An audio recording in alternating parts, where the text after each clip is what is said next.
I now give the floor to the representative of Ireland. Thank you, Mr. President.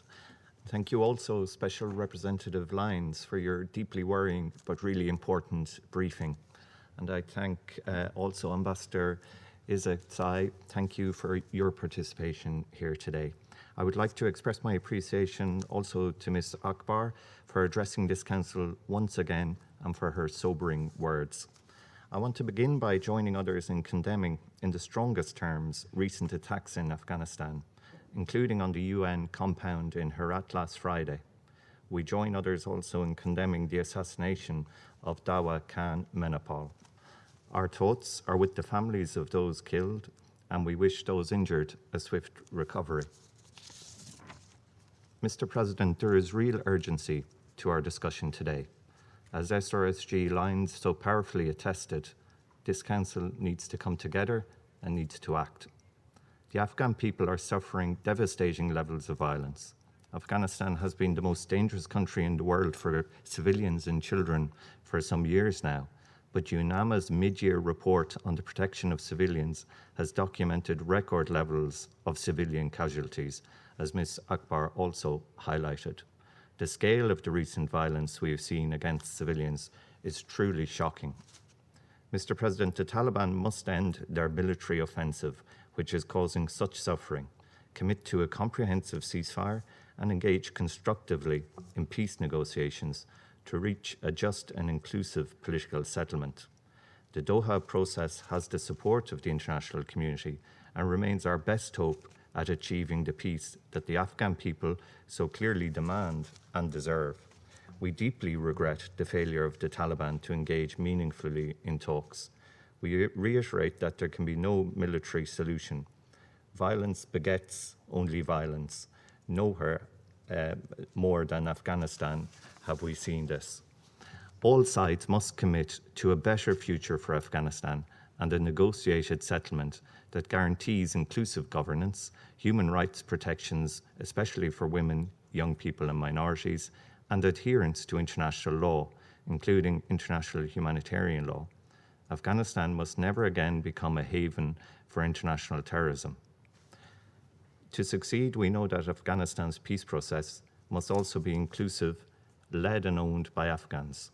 To achieve this, all Afghans, men, women, youth, minorities, and civil society must be allowed to participate equally and meaningfully in shaping their future. Ireland stands by Security Council Resolution 2513 on Afghanistan. Along with our EU partners, our position on current and future support to the Afghan government requires adherence to the principles set out in the 2020 Afghanistan Partnership Framework. We strongly encourage Afghanistan's neighbours and regional states to support the Afghan people and to use their influence to promote a lasting peace that benefits all. We welcome the engagement of the Secretary-General's personal envoy in building regional consensus. Mr. President, let's be clear. The deliberate targeting of civilians constitutes a war crime and it must end. All parties must uphold their responsibility to protect civilians, especially children. Perpetrators of violations of international humanitarian law and of human rights abuses and violations must be brought to justice. We share the deep concern expressed by others at the troubling human rights situation. The past 2 decades have seen the emergence of a vibrant Afghan civil society, which is now under threat from deliberate and disturbing attacks. Ireland unequivocally condemns these attacks, which target the very fabric of Afghan society. Violence and intimidation against women and girls is threatening their ability to participate in all aspects of Afghan society. This Council must stand with them. Ireland and Mexico will host a meeting of the informal expert group on women, peace and security on Afghanistan this month to advance the efforts of the Council to address the situation facing Afghan women.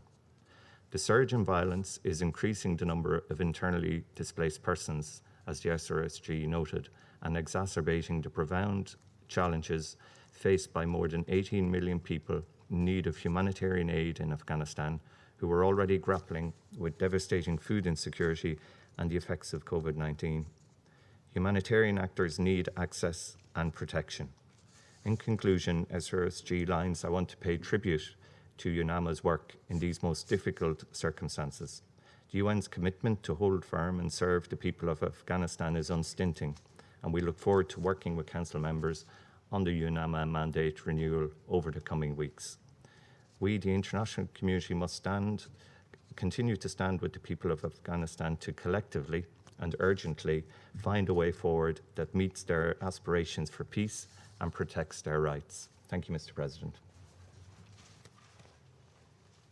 I thank the representative of Ireland for his statement.